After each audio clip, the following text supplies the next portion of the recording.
खुलुमबाय स्टुडिअ दं आं राकेश रामचारि बे समाव चिराङाव फिन आरोबाव सिलाइ गोबां बिबांनि सिलाइ बोखांनो हाबावदों नंगौ बे समाव फिन आरोबाव चिरां जिल्लायाव सिलाइनि बिबां थामहिनबा गोबां बिबांनि जे सिलाइ बे सिलाइखौ बोखांनो हादों आसाम पुलिस बिफाना थारैनो बे समाव माबोरैहाय चिरां जिल्लायाव एसेबां गोबां जे हाथियार दोनखुमानानै दङमोन आरो बे समाव नुनो मोनदों थामहिनबा आसामनि पुलिस बिफाना बे समाव गोख्रों सिग्रोमनाय हाबाफारिया चिराङाव जाबाय थादों आरो बे समावनो गोबां बिबांनि राइफल्स बोखांनो हादों गासै मोन 12टा राइफल बोखांनो हादों आसाम पुलिस बिफाना आरो बेनि अनगायैबो गंबा पिस्तल बोखांनो हादों आसाम पुलिस बिफाना बेनि अनगायैबो मख'नांगोन दि थांनाय समाव थामहिनबा मैयानि सानाव आसाम पुलिसा चिरां जिल्लायावनो गंनै सिलाइ आरो पिस्तल लोगोसेनो गोबां बिबांनि माखासे मोब्लिबारि आगजुफोर बोखांनो हादोंमोन आसाम पुलिसा आरो थिग बेबायदिनो दिनैनि सानावबो आसाम पुलिसनि गोख्रों सिग्रोमनाय गोख्रों संदाननायनि गेजेरजों मोननो हादों थामहिनबा बोखांनो हादों गं 12टा राइफल्स आरो गंबा पिस्तल बोखांनो हादों आसाम पुलिस बिफाना थारैनो बाख्नायनांगोन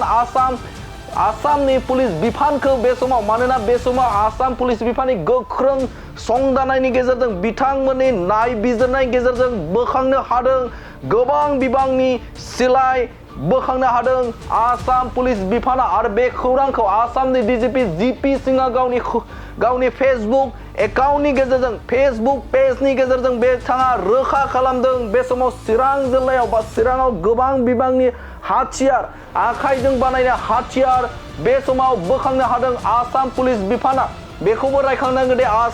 जाय समाव आसाम नाङैनो आरो बिटिआर नाङैनो हाथियार मुक्त हाथियार गैयै समाज खालामनो थाखाय बे समाव नाजादों आरो बे समावनो नुनो मोनदों जे चिरां जिल्लायाव बिटिआरनि चिरां जिल्लायाव गोबां बिबांनि हाथियार बे हाथियार बोखांनाया सोरनि बे मोनसे सोंथि सिखाङो सोरनि जाथावना बे हाथियार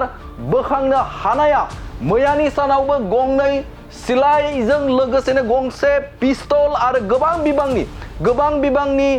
मोब्लिबारि बाहायथि बोखांनो हादोंमोन आरो बेनि अनगायैबो दिनै फिन आरोबाव चिरां जिल्लायावनो गं 12टा राइफल्स आरो गंबा पिस्तल बोखांनो हानाया बे समाव सोंथि जाखाङो बे सिलाइया सोरनि मोनसे सोंथि जाखाङो आरो बे बाथ्राखौ लानानै आसामनि पुलिस बिफाना बेनि सायाव रोखा खालामाखै दासिमहालागै रोखा खालामाखै नाथाय संदाननाय हाबाफारि बे हाबाफारिया जाबाय दं होननानै बाथ्रा बुंनायखौ नुनो मोनदों आसामनि डीजीपी जीपी सिंहआ बे समाव रोखा खालामदों दि चिराङाव संदाननाय हाबाफारिया सोलिबाय थादों आरो बे समाव सोंथिया जाखाङो जे बिटिआर ओनसोलनि चिरां जिल्लायाव हाथियारनिफ्राय हाथियार बोखांनो हानाया बे समाव सोरनि जाथावना बे मोनसे गिदिर सोंथि मानो एसेबां बे समाव हाथियार बोखांनो हादों गिलु बालु हाथियार बोखांनो हादों चिरां जिल्लायाव थारैनो बे मोनसे गिदिर सोंथि जानानै थाबाय आरो बेखौ सम फैनाय लोगो लोगोनो आसामनि पुलिस बिफाना बेखौ रोखा खालामगोन नाथाय बे समाव गोबां सुबुंफोरा संखिखांदों दि बे बाथ्राखौ लानानै जे चिरां जिल्लायाव गले गले सोरनि हाथियार मोनबाय थादों आसाम पुलिसा माबोरैहाय बे समाव संदाननानै हाथियार बोखांनो हादों बे मोनसे गिदिर सोंथि बे समावनो संखिखांहोदों दे आसामनि थागिबि रायजो राजाफोरखौ चिरां जिल्लानि थागिबि रायजो राजाखौ मानोना बे समाव हाथियार बोखांबाय थानायखौ नुनानै बे समाव गोबां सुबुंफोरानो संखिखांदों दे बे समाव माबोरैहाय बेफोरबायदि हाथियारखौ बोखांनो हाबाय थादों आसाम पुलिसा आरो बे समाव जों रायखांनांगोन दि आसाम पुलिसनि बेफोरबायदि आयेननि बेरेखा सिलाइफोरखौ बोखांनो हानाया जोबोदनो गोजोनथाव आरो गोग्गाथाव होननानै बुंनांगोन बे समाव नोंथांमोननो चिरां जिल्लायाव बोखांनो हानाय जे सिलाइनि जे बाख्रि थामहिनबा बे समाव गं 12टा राइफल्स आरो गंबा पिस्तल मोननाय खौरांखौ नोंथांमोननि गेजेराव बड'लेण्ड बुब्लिनि हेफाजाबनि गेजेरजों नोंथांमोननि गेजेराव फोरमायबाय।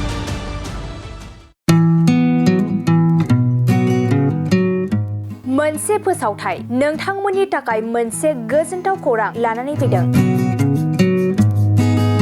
चिरां जिल्लानि सिङाव थानाय काजलगावनि सिफुं हटेलखौ गुवाहाटी नोगोरनि साखाथियाव थानाय सानसारियाव गोदानै मोनसे सिफुं हटेल ब्रान्च खुलिनाया नोंथांमोननि थाखाय गोजोनथाव खौरां लानानै फैदों। नोंथाङाबो जुदि गुवाहाटीयाव थायोब्ला एबा गुवाहाटी नोगोराव दावबायहैनाय समाव बर'नि दोरोङारि ओंख्रिखौ जानो लुबैयोब्ला गुवाहाटी नोगोरनि साखाथियाव थानाय सानसारियाव गोदानै बेखेवनाय सिफुं हटेलाव थांनानै जाहैनो हागोन। बे सिफुं हटेलाव नोंथाङा बाङाय बेसेनावनो बर'नि गोबां गुबुन गुबुन दोरोङारि जाग्रा ओंख्रिफोरखौ मोननो हागोन। अनला दाउ, सबाय दाउ, अमाजों नारजि, मैथा अमा, ना बाथोन, थारुन ना, थारुन अमा आरो गोबां बायदि बायदि बर'नि ओंख्रिखौ बे बर'नि सिफुं हटेलाव मोननाय जायो। सोरबाफोर जुदि बे सिफुं हटेलाव बर'नि संनाय खावनायखौ जानो थाखाय सिगांग्रो अर्डार हरनोब्ला नैबे 9864747796 9954772037 जानबुं नम्बराव कल खालामनानै बुकिं खालामहरनो हागोन।